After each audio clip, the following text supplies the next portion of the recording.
Guys, so I've got to fix my Landrover. The parts for that has just turned up, and also I've got to do some other wrenching as well. Do you have a job you hate? Imagine if you could make more money from the comfort of your own home. That was my dream, and it became a reality once I started selling on eBay. I've made hundreds of thousands of dollars by selling on eBay, and I've now taught hundreds of people my secrets. So just check out the results here from some of my students. So if you're sick of that 9 till 5 and you want to make more money than a doctor from the comfort of your own home, then click on the link down below and I'll show you how.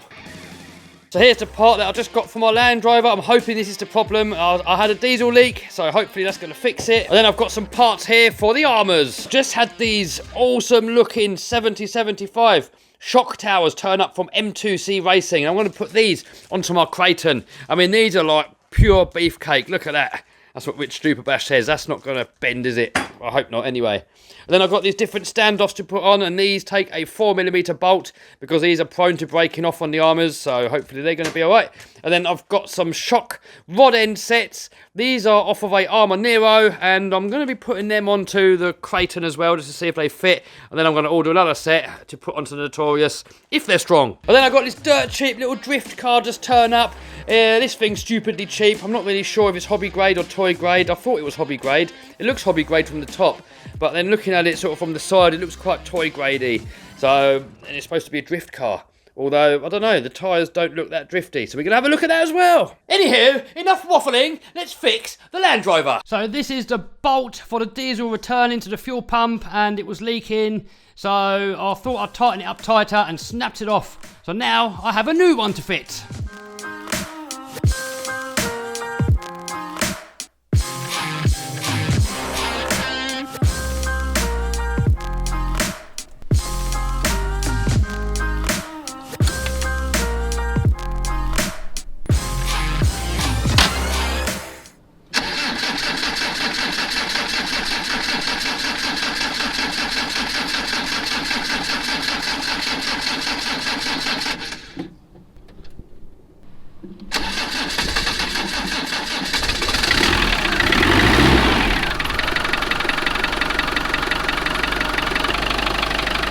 Oh man, it's still pissing out. Still leaking. I think it's this. Oh.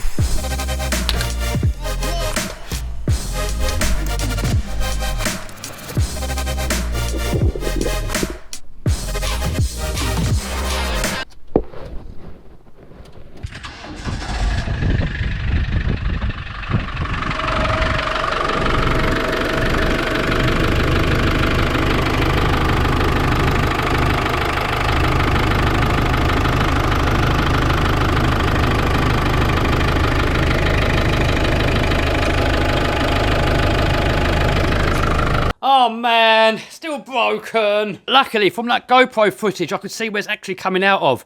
From looking at it from above, it's impossible to see. I didn't know if the pump was cracked. I didn't know if it was coming out of this main fuel adjustment. I didn't know if it was coming out of there. I just couldn't tell. But now, looking at this video, we can clearly see that it's coming out of this piece here, which is good, because I've just bought a new one from eBay. And I think the part that's actually wrong is this part here, but it comes with a whole lot with all the injector bits. But anyway, that's going to come in a few days, so we're going to leave that for now. And next, we're going to start wrenching on some RC cars. Man, I love eBay. You can get all your parts for cheap. You can make a living off of eBay. You can get all your RC parts, real car parts. I mean, the world we're living in nowadays, I mean, it's just amazing. All right, so next, let's make a start on this Armour Kraton. Oh, guys, check that out. 7075 aluminium. I mean, this thing has got some beefiness to it. So here's the front one. Man, these things just look epic. So I've also got these standoffs from M2C Racing, because the stock screws that go through here, the M3s, they kind of snap off relatively easily. So these are made for M4, and they come with a drill bit, so I'm going to have to drill those out. Same on the back. And then I've got these shock bottom ends here, and these are from an Armour Nero, and I believe they fit, although I haven't tried it yet. So this is the size of the stock ones. These break relatively easily, and there's not really much meat over there.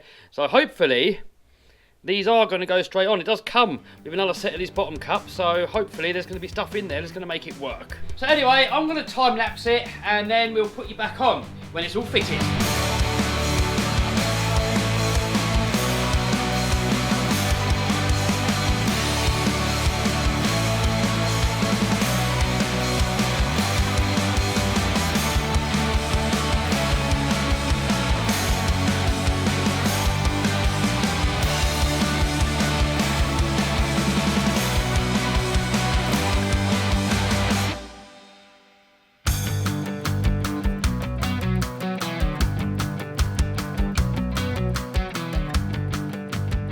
Now you've got this thicker bottom ball joint, you now need to use the supplied seat cup that comes with this packet. But these old ball joints that come off of the armour car, they now just fit through the hole. So you're probably going to have to order some from a Nero, but I have some from HBR Savage and they fit in there perfectly.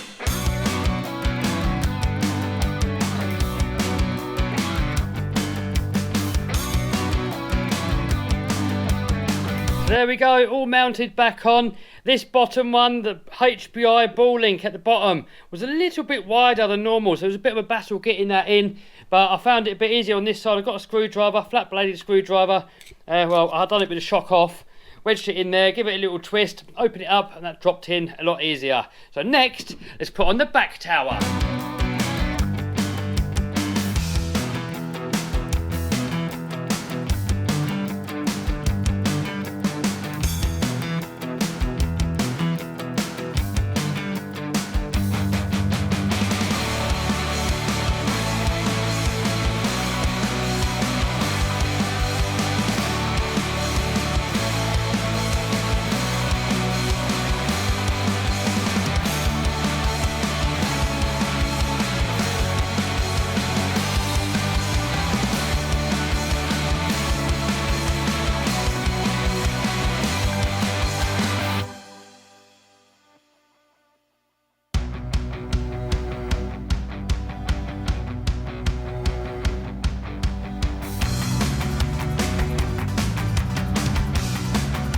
Oh guys, it's on. Check it out. I mean, that is so much more heavy duty than the stock version and also made out of a stronger material.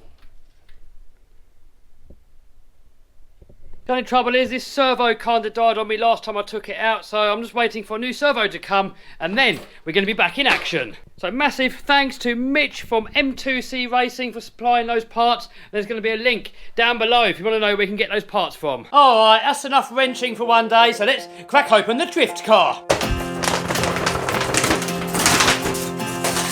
Alright, so it's definitely toy grade. It comes with a set of drift tyres. Comes with everything you need to get it to run. So you get the car, radio, battery, charger, drift tyres, and not AA batteries, but one 9-volt battery for the transmitter. But you need to supply that yourself.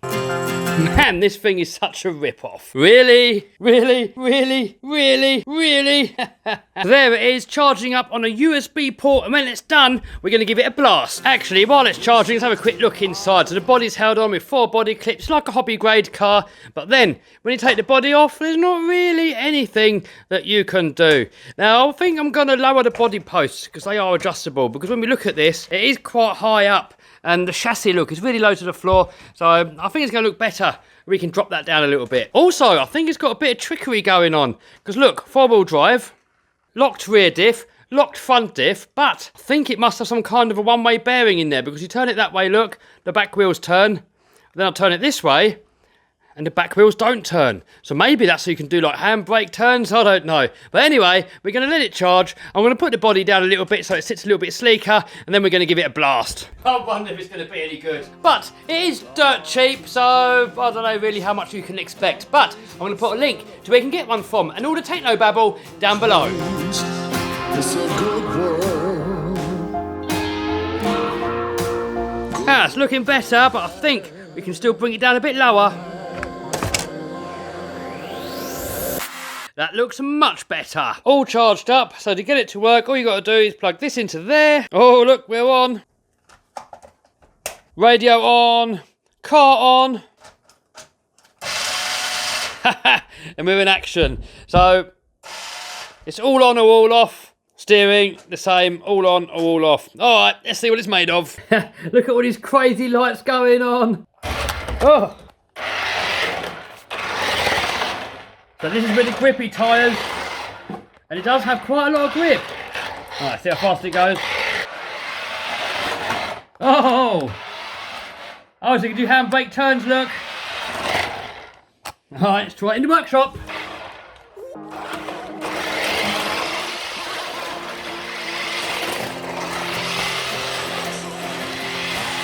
Uh-oh.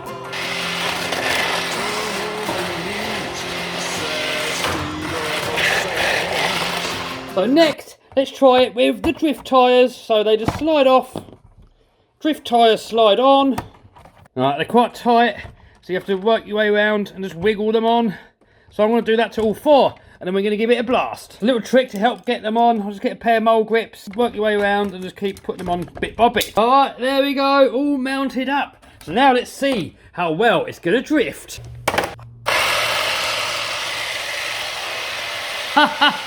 Guys, guys, that actually drifts really well. And even though the steering's not proportional, it's quite easy to get it to go where you want it to go. Oh, guys, it is actually a lot better than I thought it was going to be. Even though it's not proportional, and even though it's either all on or all off, you kind of just got to blip it as you go along, and it's actually a lot easier. Now that is my first go. I'm pretty impressed. This is first go.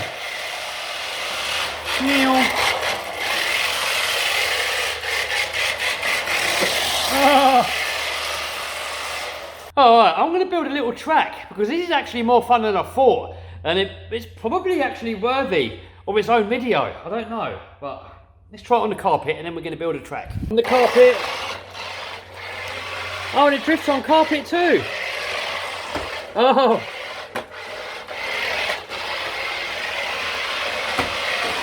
Alright, let's build a track. Alright, so here we have the track. I know, I could have been a little bit more creative, but let's see if I can do it. 3, 2, 1, go. Oh.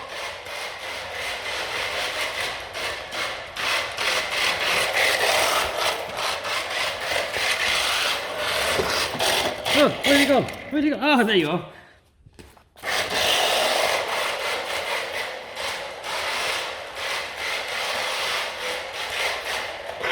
Ah, a little bit of practice, guys. This is my first go.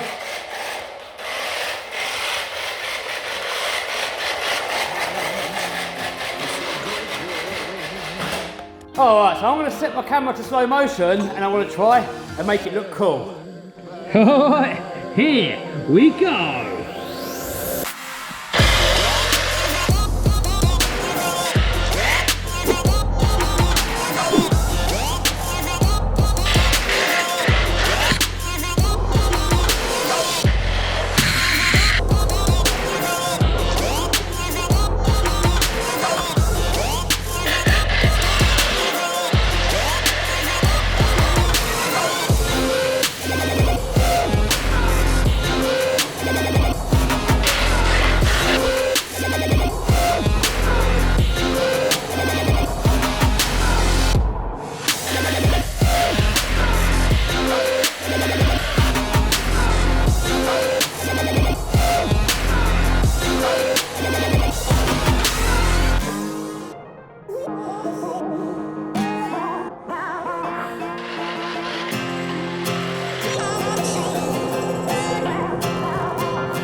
It's a good world. Guys, for a complete cheapo, I'm actually pretty impressed, and I think a child for Christmas or for birthday, I mean, this could be an awesome gift. Or even if you're just a big kid like me and you want a bit of cheap fun for yourself. Anyway guys, I'll see you over on one of these other videos.